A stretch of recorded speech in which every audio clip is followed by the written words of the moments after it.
आप में से बहुत लोग डायबिटीज़ के बारे में सुने होंगे, लेकिन मैं गारंटी देता हूँ बहुत कम लोग डायबिटीज़ को समझते भी होंगे। आज आपका इसके बारे में कॉन्सेप्ट क्लियर कर ही दूंगा। चलिए देखिए, जब हम भोजन खाते हैं तो भोजन के पाचन के बाद बहुत से शुगर के मॉलिक्यूल भोजन से टूटकर ब्लड में एंटर करते हैं। भोजन के पाचन से प्रोटीन, शुगर और फैट के मॉलिक्यूल बनते हैं। जब भोजन के पाचन के बाद खून में शुगर का मॉलिक्यूल बहुत ज़्यादा हो जाता है, तब ये बढ़े हुए शुगर के मॉलिक्यूल को हमारा पैनक्रियाज डिटेक्ट कर लेता है और इंसुलिन नाम के हार्मोन को रिलीज करता है ब्लड में। ये इंसुलिन एक चाबी की तरह होता है। ये हमारे मसल, लीवर और फैट सेल को एक्टिवेट करता है।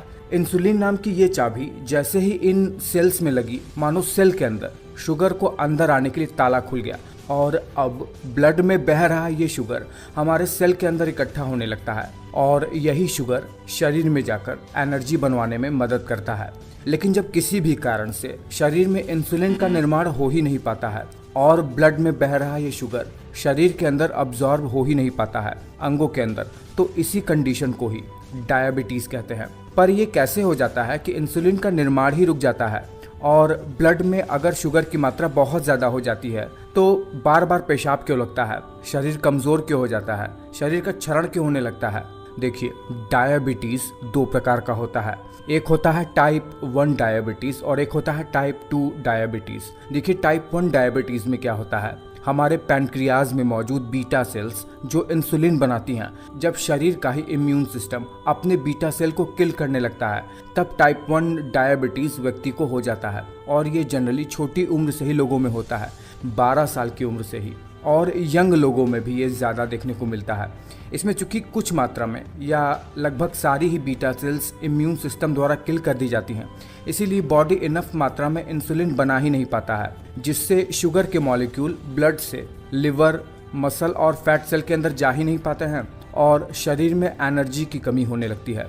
टाइप 2 डायबिटीज़ में क्या होता है, पैनक्रियाज इंसुलिन तो बनाती है, लेकिन हमारे मसल, लिवर और फैट सेल के ऊपर जो रिसेप्टर होते हैं, वो ताला जिसमें इंसुलिन चाबी बनकर इन सेल को खोल सके, वो काम ही नहीं करता है। वो ढंग से इंसुलिन के मॉलिक्यूल को डिटेक्ट ही नहीं कर पाता है, जिससे ब्लड शुगर जो ब्लड में अभी बह रहा है वो सेल के अंदर पहुंच ही नहीं पाता है। और जब सेल के अंदर ये पहुंचेगा ही नहीं तो सेल को एनर्जी कहाँ से मिलेगी? इसीलिए धीरे धीरे व्यक्ति का शरीर क्षरण होने लगता है। टाइप 2 डायबिटीज़ जनरली बड़े उम्र के लोगों को होता है जो ओवरवेट होते हैं। जब उम्र ढलने लगती है तब देखिए, दोनों ही कंडीशन में हो ये रहा है कि ब्लड में मौजूद शुगर के मॉलिक्यूल अंगों के अंदर, स्पेशली मसल्स, लिवर, इन सब के अंदर स्टोर ही नहीं हो पा रहे हैं, जो व्यक्ति को एनर्जी बनाने के लिए सबसे ज़्यादा इंपॉर्टेंट है। इसी से ही तो व्यक्ति हेल्दी रहता है। लेकिन जब ब्लड में शुगर की मात्रा बहुत ज़्यादा हो जाती है तो आखिर ऐसा क्या हो जाता है जो व्यक्ति को बार बार पेशाब लगने लगता है?